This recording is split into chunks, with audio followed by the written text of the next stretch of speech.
Yo. GG boys, GG, we won. Yo, wait. Weekly drop. Yo, let's go. Wait, let's check out what it is. Sealed Genesis terminal. Okay, let's see. Ooh. Hell yeah, let's open it. So, getting skins in CS was always a bit of a gamble, right?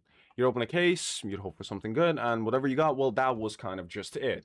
The value came later based on what people actually were willing to pay for the skin.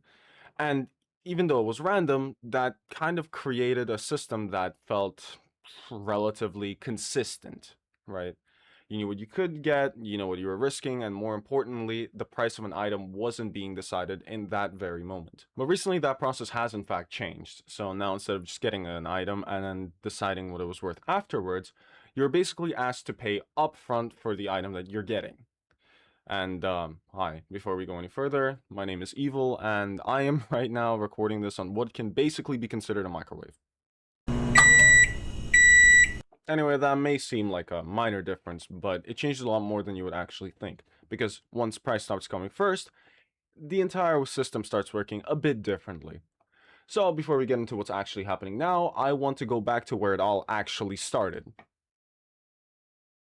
The first ever Counter-Strike case got released on August 14th of 2013 with the Arms Deal update, in which the CSGO weapon case got released with 5 different rarities of skins, starting from mil-spec at the bottom to gold at the shiny top, with every skin having its own exterior level to it, from factory new being fresh out of the factory, to battle scarred being, well, battle scarred. Due to the demand on these new rare skins, the prices went up, notably the AWP Lightning Strike, which on release was 20 US dollars, and then it went down to 8 US dollars about a month or so later. So the way to get cases at the time were if you got lucky enough from drops. But back then, drops worked a little bit differently than they do now. There was no actual selector for what you wanted to get, so you could have gotten a dog 0.7 well-worn MP7 skin, a spray, or if you actually got lucky enough, one of the actively droppable cases. But on the bright side though, you didn't actually have to wait weekly to get your drop. You could have gotten it at any point in time when you actually leveled up. And now back to the actual case. The percentages for each skin rarity were 79.92% for blues, 15.98% for purples, 3.2% for pinks, 0.64% for reds, and if you got extremely lucky, 0.26% for the actual gold item. With cases costing $2.49 USD to open, that meant that on average you would have to spend about 390 US dollars to get the op skin. And that's not including the price of the cases. Anyways, it didn't really matter at the time or affect the price of the op because the real thing that everyone wanted was the exclusive ultra rare gold drop. And we'll come back to this later, of course. So it stayed quite stable for a while, but then disaster struck. Only after 6 months of the case being released, it got removed from the regular drop pool and added to the rare drop pool instead. For a quick explanation, the rare drop pool was basically just a rare pool of cases that have been discontinued from the main pool. Instead of the usual active drop case that you could have gotten, you could have instead gotten a super rare 1% chance for an older discontinued case, which was usually way more expensive and exclusive. Anyway, the removal of it from the weekly drops made a huge change onto the price and the skins, of course.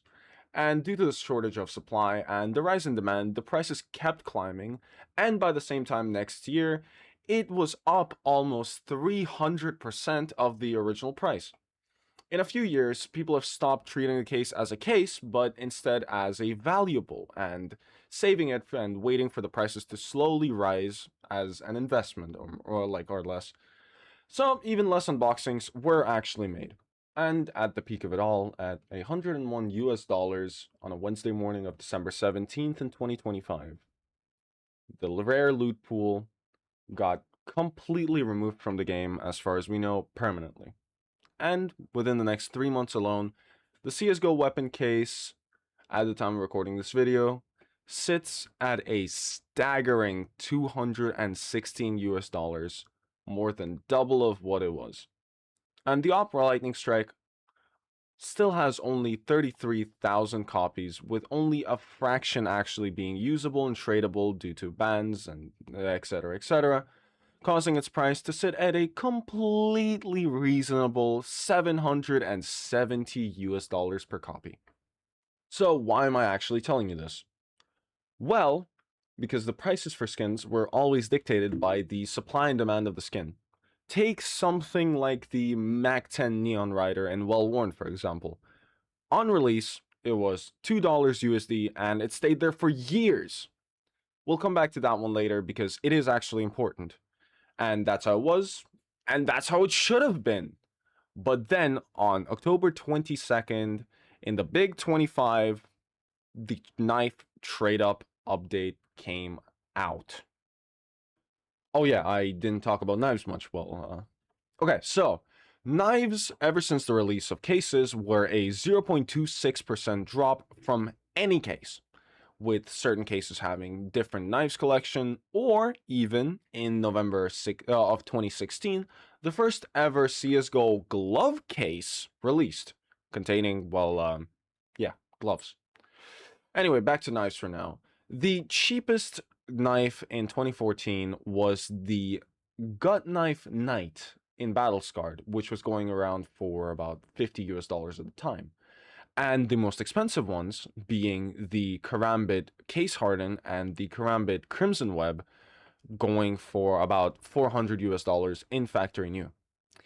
And with that, the first ever headline breaking sale on the first ever Stat Trek trademark Crimson Web M9 bayonet, which sold for 24,000 US dollars, which is obviously an absolutely insane amount at the time, and a lot of people didn't actually believe it and even bullied the seller and buyers for selling it for that much.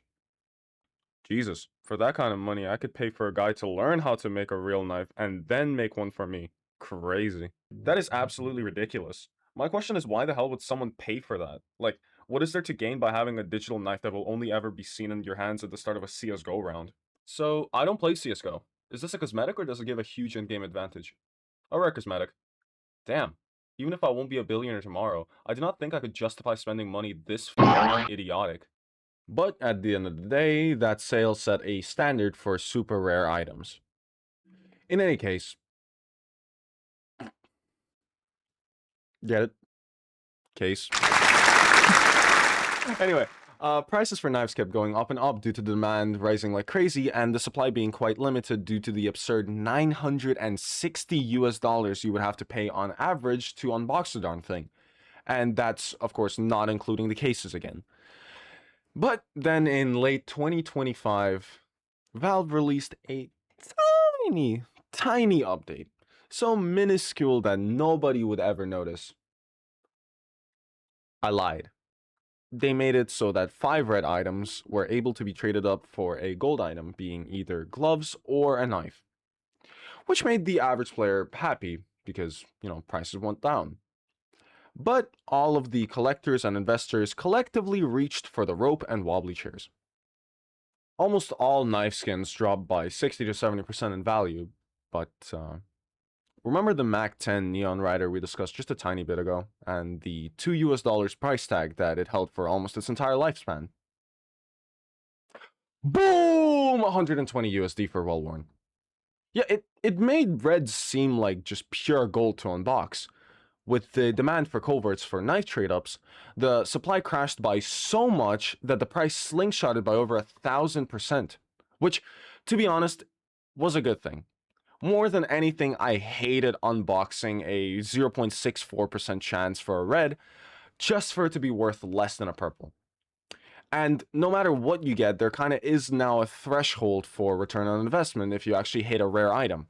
And this is important because it shows that Valve doesn't just host the market, it directly influences it. Anyway, and because of that, cases slowly started to feel like less of random drops for in-game cosmetics and more like slot machines. Whereas getting a rare item didn't just mean it looked better in-game, but it was a bigger jackpot of sorts.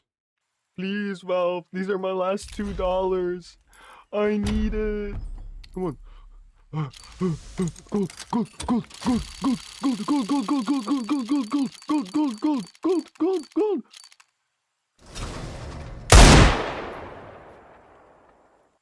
And that shift didn't actually go unnoticed because in early 2026, Valve got hit by a lawsuit from the New York Attorney General, accusing Counter-Strike 2, Dota 2, and Team Fortress 2 of effectively operating as gambling systems, especially for younger players.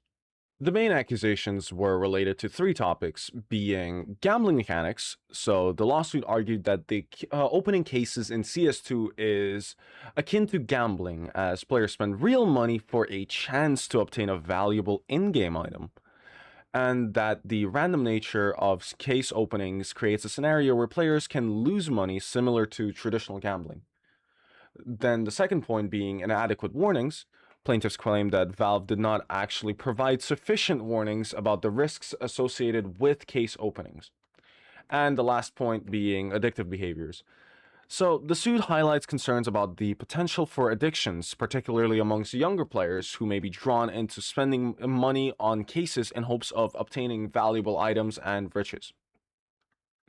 So Valve denied wrongdoing, but it was clear something had to change. So not long after that, terminals were actually introduced. I'm sorry to have glossed over the lawsuit part of the video, but I tried my best to summarize the main points at least, because, well, yeah, I'm not a lawyer. I'm just 18. Yeah, but in any case, after a certain amount of time, we're finally at our main point of the video, that terminals are a fundamentally flawed system. I'm sorry, the only reason that skins actually costed that much was because players wanted cool-looking skins and were willing to pay a little bit more to actually get them, and not because Valve said, yeah, pay me $400 for a red. This is the problem with Valve, okay? AK-47, Oligarch, minimal wear, $290. You're like, oh, surely it's selling for more. It's selling for $190. So I've tried researching this, but legit no one can figure out how the hell they actually price terminals, except the terminals themselves saying that they uh adjust dynamically based on global demand. Like, what? Like, no, the only video I found actually discussing this was from at NeonKeksHD on YouTube, and the Brongo CS, the creator of CSRI, which I actually highly recommend myself if you want to figure out the return on investment on armory passes, cases, etc., because guy's hella smart. And in any case, there's a video where he opened 1,000 terminals and calculated more or less the formula of how they price skins. But yeah, the video was made 5 months ago, so I'm gonna show a couple of clips, and at the end I'm gonna cut back with my actual formula that I found. So as you're going closer to 1, the flatter your prices are going to be. So even something like a well-worn and a battle scarred are very similar in price. Short explanation, the red dots are verified selling prices, the x-axis is the float, so it ends at 0, and the y-axis is the price. So you see high float items, lower price, low float items, exponentially higher price. And then as you get closer and closer to 0, it starts to exponentially increase the price, which is this y-axis here. Okay, thank you to Mr. Brongo's amazing explanation, but there's a couple of points that I would like to add to this. Mainly, it's the fact that they made it 5 months ago, so their data isn't nearly as complete as we have now. Because, for example, them making it 5 months ago was about 2 to 3 weeks after the actual release of the Genesis terminal. But now we can kind of see it more clearly. So, for example, I've made this graph. The thing that I made it from was the ice cold. The thing that his graph is kind of missing is the main points. So we have these plot points being at $6.5, 8.3, 10.6, 20.8, and 57. So each one of these dots represents a certain float. So there's battle scarred, well worn, field tested, minimal wear, factory new, etc., etc. So the way they obtain the prices for each one of these plot points is they take the current minimal price for a skin. So let's take minimal wear, for example, right? So minimal wear, the cheapest price for a minimal wear skin is 20.86. They take that, they minus 10% to make it seem like the case is profitable. And I've seen people say this as well before me, but what they never really talk about is the fact that afterwards they actually connect the two dots, well, the two closest dots together. So minimal wear is going to go all the way to factory new, and it's kind of like a graph, an upscaling graph, which increases in value the closer and the lower float you actually get. So even though that a minimal wear skin will cost $20.8 on the actual Steam market, to unbox it from a case, you're not going to get like a 0.15. You're not going to get the maximum float that you can possibly get. You're going to get somewhere in the middle, right? So you're going to get something lower than the actual maximum one. You maybe get a 0.9 or a 0.8. Well, sorry, but 0.09, 0.08, of course, I mean. The thing is, you can still, like, of course, profit off of this, like, if you get extremely lucky. But this time, instead of actually looking for the lowest float you possibly can whenever you're opening a case, you have to look for somewhere between the lowest possible float of a category you can get. These plot points that I set up over here, they are already minus the 10% that, it is from the market value. So instead of the 6.5, it is actually 7.2, like 7.25 US dollars from the Steam market. But because it's minus 10%, that minuses by another 73 cents, and that goes to $6.52. But yeah, I'm using the wrong graph for this because it's supposed to be linear rather than a curve. The only curve that there is just the exponential growth from factory news, just due to the fact that we still don't have enough actual evidence to know if zero floats are capped at something. So, for example, if you get a 0.0001, something like extremely rare and extremely like low float, will there be a cap for it, or is it just going on infinitely? We don't really know that one yet because from like the data I've gathered myself is I think I've unboxed a 0.45 something, if I'm not wrong, and it went up by about like 12 to 13% of the factory new one, which is like absolutely insane. I will say that. And this is off the actual market value rather than off of the market value minus 10%. So I was already, of course, not making any profit. But yeah, anyways, the way that you want to do it is you want to find some float in which you're going to be close enough to the actual plot points that you're not going over budget. So anything that's over $6.53 plus 30 plus 73 cents, you are not making profit. You want to find something and like a nice spot, and I'm guessing it's somewhere around like 70 to like 0.7 to 0.8, where you're actually still making profit. Kind of the same thing goes for minimal wear. If you manage to land a 0.15, you are making money. You're making that 10% commission that exactly Valve decides to cut out from the original prices. But if you manage to unbox a 0.071, well, you're cooked. You're paying 50 US dollars for a minimal wear skin. Like, that's like $30 over the actual market price. Why in the actual living hell you would do that? And why in the living hell would Valve even add this? Because this seems extremely dumb and predatory in every single possible way. God knows. So, if I am actually right about this, this is one of the more basic forms of artificial price inflation. And to understand why, you kind of have to look at how floats are usually treated on the normal market. So, when you unbox a skin, the float is almost never at its minimum for its wear. So, a minimal wear skin might be something like 0.09 or a 0.12. It's very rare for you to actually see something at the edge like a 0.149999 and onwards. But in a community market, that difference doesn't usually like matter that much. A 0.09 skin and a 0.14 minimal wear are basically the exact same price because they're just minimal wear, right? Sure, it can add up to like some overpay in some cases due to trade ups or people just wanting a better looking skin, but in most cases they're priced very, very similarly because they're still in the same category. So, in a normal player driven market, the price is mostly based on the wear tiers and the demand for the skin, not tiny differences in float. But terminals don't actually work that way. Instead, they price items much more aggressively based on float, meaning that even a slightly better float can noticeably increase the price that you're asked to pay. And that's where the main problem starts. Because you're not just paying for a skin, you're paying for the extra float that comes with it, and the difference that the market won't actually value nearly as much as the game does. So, in a lot of cases, you're effectively overpaying compared to what's the exact same skin would go on the community market for.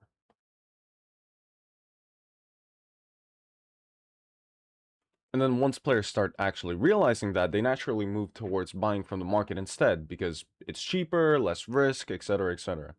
And that shift increases the demand on the market, which pushes prices upwards. And then those higher prices feed back into the system, making everything seem more expensive overall. And this is where it actually becomes a loop.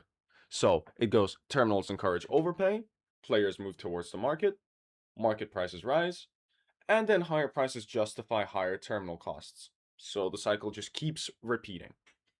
Even though that the market is technically still player driven, the starting point isn't neutral anymore. It's being influenced. So it's still player driven, but it's no longer starting from a player driven baseline. And that's kind of what makes it artificial. Prices aren't just growing because of natural demand, they're being pushed upwards by how the system was designed. And that's not even the whole story. A big part of the supply for knives and gloves originally came from like casual players, people who would just get lucky on their weekly drops, open a case, and then just get a knife. And that's what actually kept the knife prices somewhat stable because it flooded new items into the market. Now that dynamic is basically gone. The average player isn't going to have $300 ready to just claim a covert from a terminal. Now, and at that price, it's not even worth it for most people anyway. That means fewer items actually enter circulation, supply drops, prices just keep going up and up and up and up. And let's not actually forget why the prices got so high up in the first place. It was entirely driven by player to player interaction. The market decided those values over time through trading, demand, and rarities, not Valve setting an insanely huge starting price. Back when skins first came out, even the infamous Op Lightning Strike that we had discussed previously was only 10 US dollars, right? The prices climbed naturally because players actually gave them that value. Just because skins can have a real world value now, since you can sell them for money, doesn't suddenly justify slapping a massive entry cost on them. That's supposed to be the result of the market evolving, not the starting point. Charging hundreds of dollars upfront completely skips that process and goes against what made the economy work in the first place. And honestly, the only thing that's keeping these prices so high in the terminals is the idea that they're supposed to be expensive. Because if players suddenly stopped believing that reds and golds had cost hundreds of dollars and just started selling them for tens instead, the entire market would actually adjust. Terminals would drop and would be worth the same. And because their value isn't actually fixed, it's whatever the players agree that it is. There's nothing inherently making them worth hundreds beside the like expectation that they do. At the end of the day, it's an artificial standard, one that pressures people into thinking that they have to spend huge amounts of money just to participate, when in reality, that the price is only being held up by perception, not necessity. Though, realistically speaking, reset could never have happened in the first place because even on the release of the sealed Genesis terminal, right, 5 months ago, before the first Reds were even introduced into the market due to the 7-day trade ban, the Reds were already priced in the hundreds. That means the expectation wasn't actually built by players over time, it was set by the developers. And that kind of just snowballs. The price is built on top of the initial standard, causing the economy to just keep following it instead of creating its own. And at that point, it's no longer a purely player driven economy, it's one that's been anchored by the developers. That kind of momentum doesn't just correct itself. I would get into details, including laws against artificial price inflation, like consumer protection laws and laws against unfair monopolies, but I don't really want to go around spreading misinformation by accident. So, if the active current system has all of these problems, right, what could Valve actually do so differently?